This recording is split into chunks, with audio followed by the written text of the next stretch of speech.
Emily had always loved her cozy little house on the outskirts of a small town in Oregon.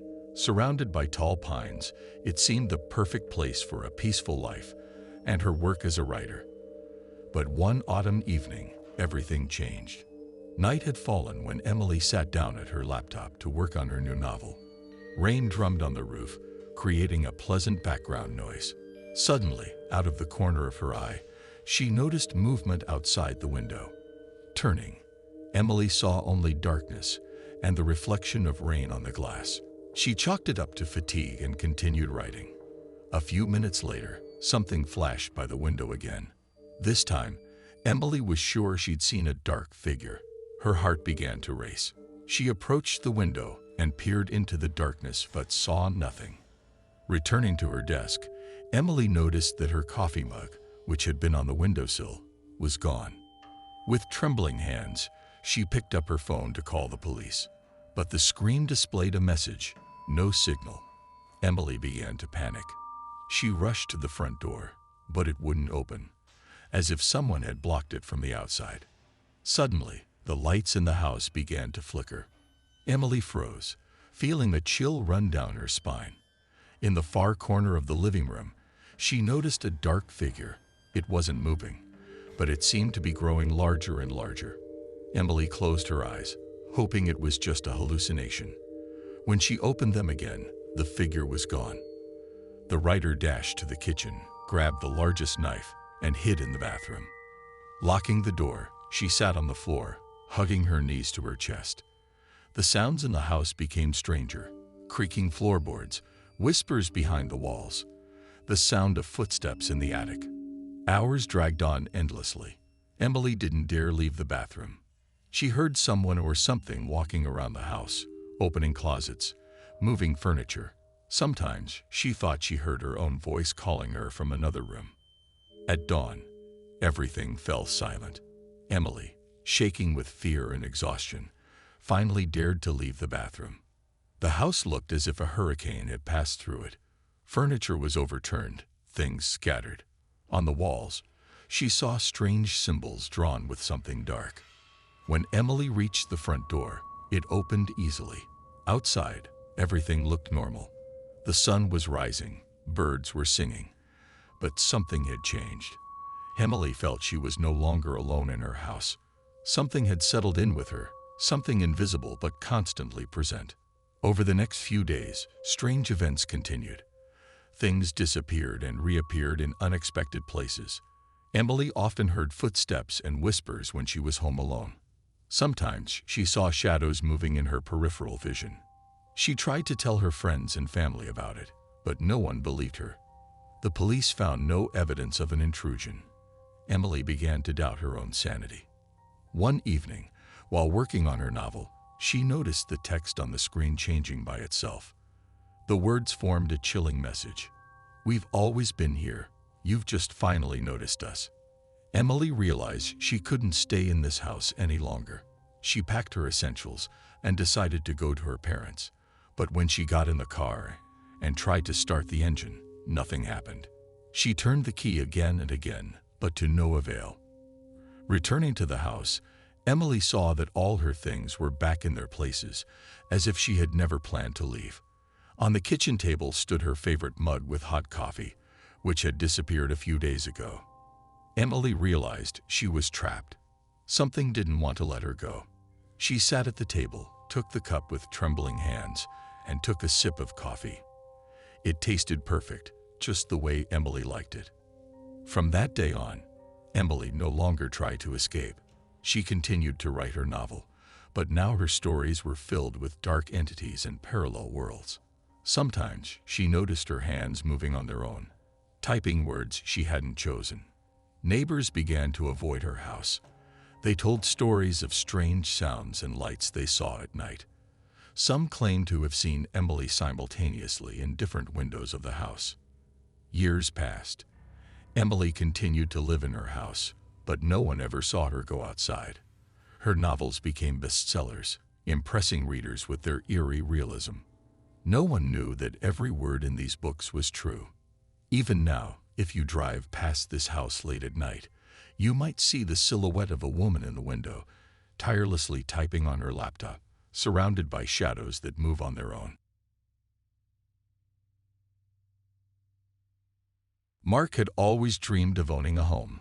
When he finally found an old Victorian mansion on the outskirts of Boston for an incredibly low price, he didn't hesitate for a second. The realtor warned him about rumors of ghosts, but Mark just smiled. He didn't believe in the supernatural. The first night in his new home went smoothly. Mark fell asleep, happy with his purchase. But on the second night, everything changed. He woke up with a strange feeling that someone was watching him. He saw a dark figure in the corner of his bedroom. When Mark turned on the light, the figure disappeared. The next morning, Mark chalked it up to shadow play. He decided to investigate the house further. In the basement, he found an old chest of letters.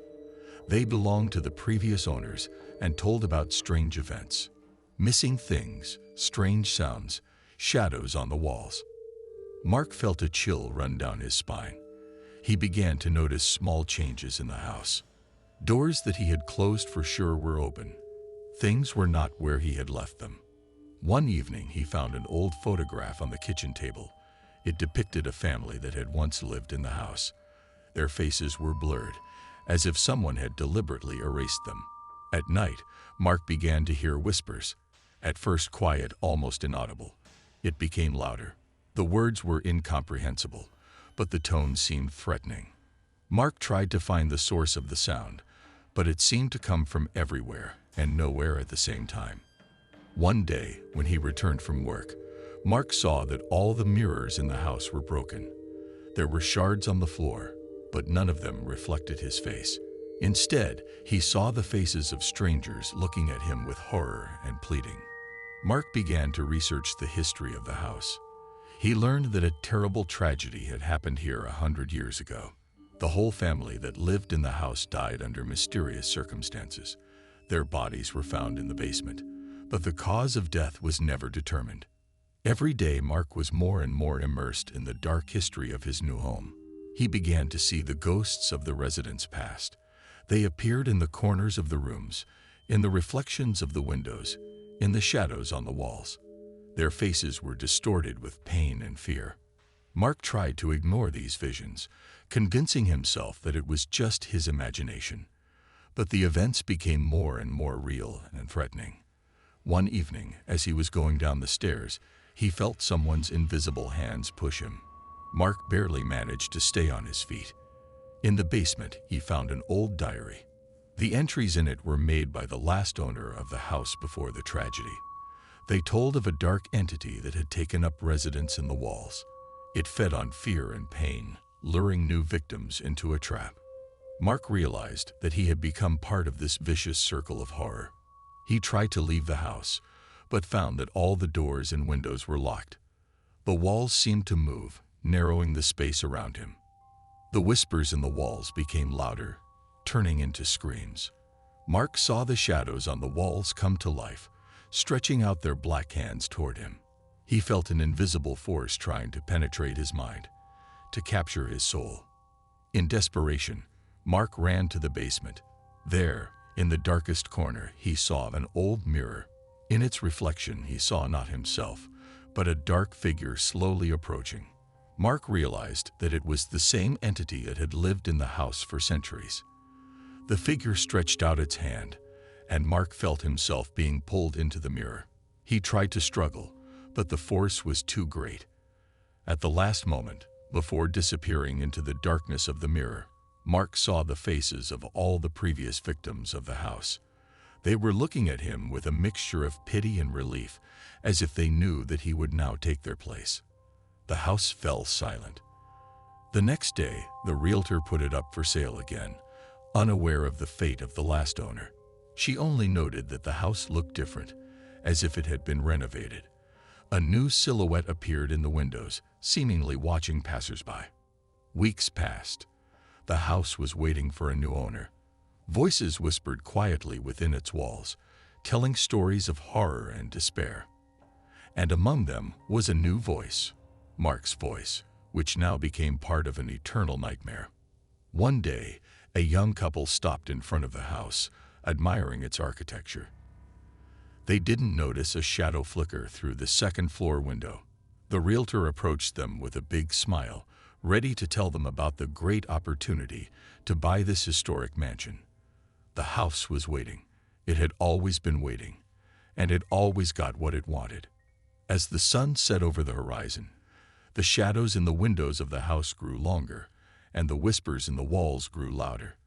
A new horror story was ready to begin.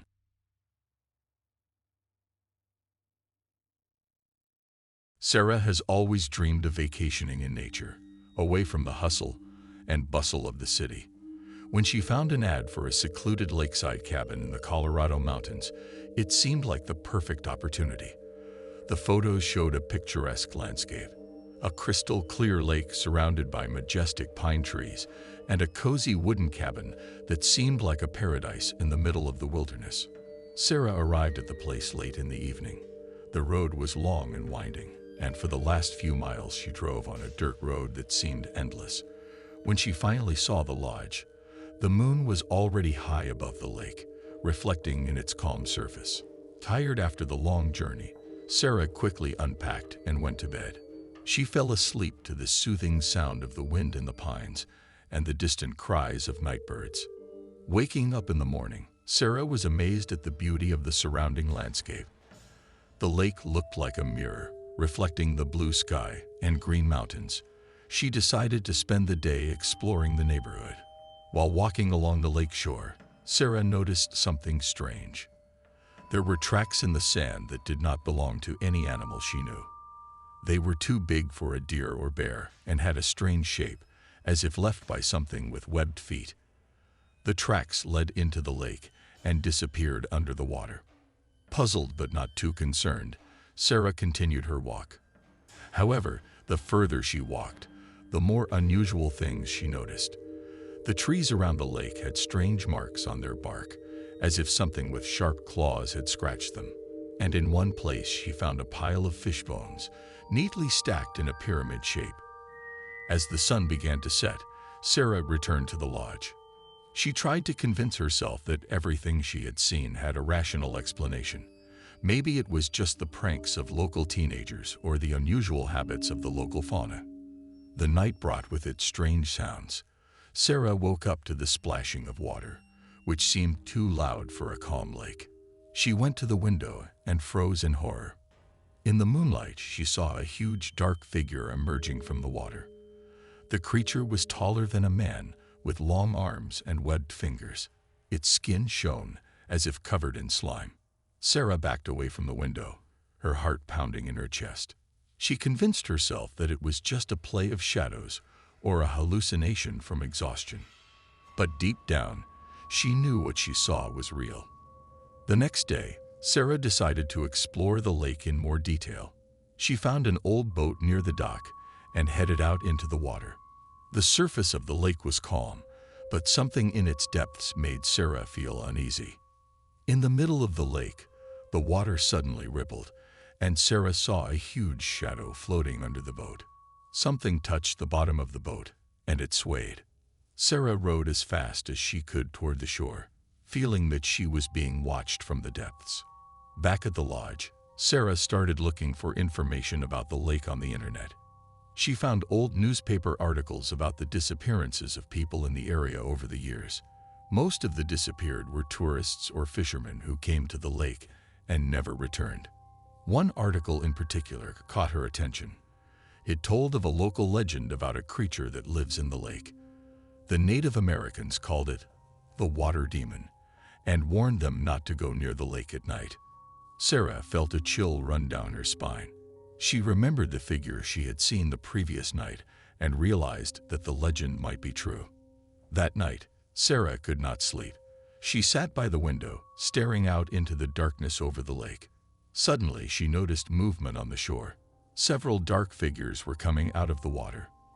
They moved awkwardly, as if they were not used to land. The creatures were approaching the house. Sarah could hear their heavy footsteps on the porch. She barricaded the door with furniture, but realized that this was unlikely to stop them for long. The sounds outside the door were getting louder. Sarah could hear claws scraping against wood and heavy breathing. She knew the creatures were trying to enter. In desperation, Sarah looked for a way to escape. She remembered the attic and quickly climbed up the ladder. Through the small window, she could see the lake and the figures around the house. The creatures finally broke through. Sarah could hear them searching the rooms below. She held her breath, hoping they wouldn't find her. But her hopes were in vain. Heavy footsteps approached the attic stairs. Sarah realized that she had only one way to escape. She climbed through the window to the roof. The moonlight reflected off the surface of the lake, creating a ghostly glow. Sarah saw that there were more creatures than she thought. They surrounded the house, their eyes glowing in the darkness. Sarah knew she could not escape. She felt a strange sense of calm, as if the lake was calling to her. She looked at the water and saw huge bubbles appear on its surface, as if something giant was rising from the depths. At that moment, Sarah realized that the creatures around the house were only servants of something much bigger and older that lived in the lake. She felt her mind fill with strange images of underwater cities and creatures that had lived here long before humans. As the huge figure began to rise from the lake, Sarah realized that she was part of something beyond her understanding. She closed her eyes, feeling the reality around her dissolve. The next morning, the lake was as calm as ever. The house was empty, waiting for new visitors. There was not a single ripple on the surface of the water, and in the depths were hidden secrets that the human mind could not comprehend. A few days later, a new group of tourists came to the lake. They enthusiastically photographed the picturesque views, unaware of the dark history of this place. Deep under the water, in dark caves where sunlight never penetrated, an ancient creature was waiting for new victims, ready to come to the surface again when night fell. The locals continued to tell legends about the lake, warning not to approach it at night. But tourists came again and again, attracted by the beauty of nature and unaware of the horrors that lurk beneath the calm surface of the water. And Sarah, her fate remained a mystery. Perhaps she became part of the underwater world, joining the other disappeared. Or perhaps her mind could not withstand the confrontation with the incomprehensible, and she wandered the forests around the lake, losing touch with reality. One thing was certain: the lake kept its secrets, and anyone who approached it risked becoming part of its dark history. And when the moon was reflected in its waters, it seemed that the lake itself was coming to life, ready to swallow up unwary visitors into its dark depths.